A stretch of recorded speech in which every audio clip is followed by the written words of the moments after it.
I guess you could say in our town, you either pull or get pulled. I've been dragged around ever since Westuck's match day. Lucky me. I remember my mum always being so excited for the day I got stuck. Poor dad has been dragged around for the past 20 years. Probably the most embarrassing parents ever. I just remember sitting in my seat, freaking out. Chris was probably the most intimidating person I'd ever seen.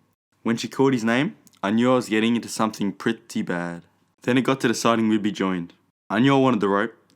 Rumour has it if you try hard enough, it'll actually break. But of course this was the beginning of Chris getting only what he wanted. Oh, what a drainer. Chris spent a lot of time in front of the TV during our teenage years, so I started spending my time watching films about love and relationships. That made me question if there was a way that I could find someone to reenact my favourite film scene with.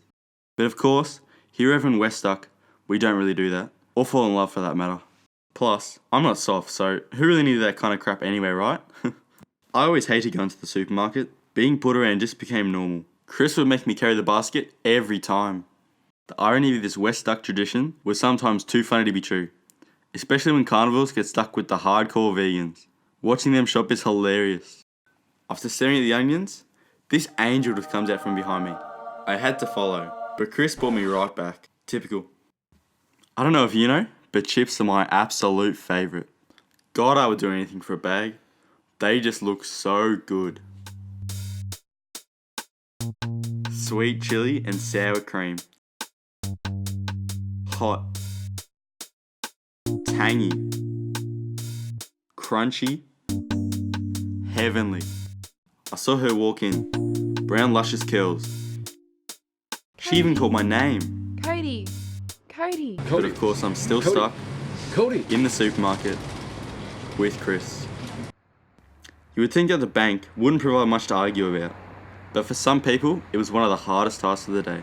It completely baffled me as to how Chris could hit the keys to the ATM so hard. But no matter what I was doing, I just couldn't stop thinking about you. I was hearing angels. I had to see you. I mean, what could I possibly do to get what I wanted for once? Just annoy him until he gives up? I knew I was onto something. What if I sung and yelled enough every time he tried to boss me around? The whole embarrassing him thing was hopefully going to send him over the edge. I even sacrificed getting ripped just to pretend some birds were in the air. It had to work. A few days later, and we're back at the supermarket. He was so convinced I'd cause a scene, he even grabbed a basket. I was getting a little bit excited. It seemed like things were finally getting better. However, there was still one more test. I had to see if I could finally get my chips. This was it. This was the moment.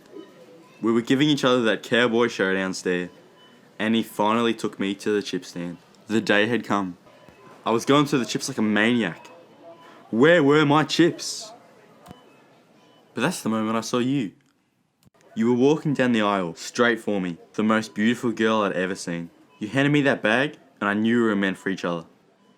And that's how it happened. It's really sweet. I never knew it was like that when we first met.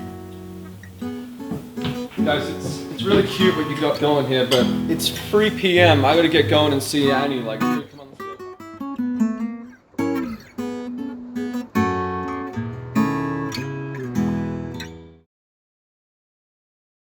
And that's the moment I saw. Yep. And that's the moment I saw. Look at it. And that's the moment I saw. And that's the moment I saw.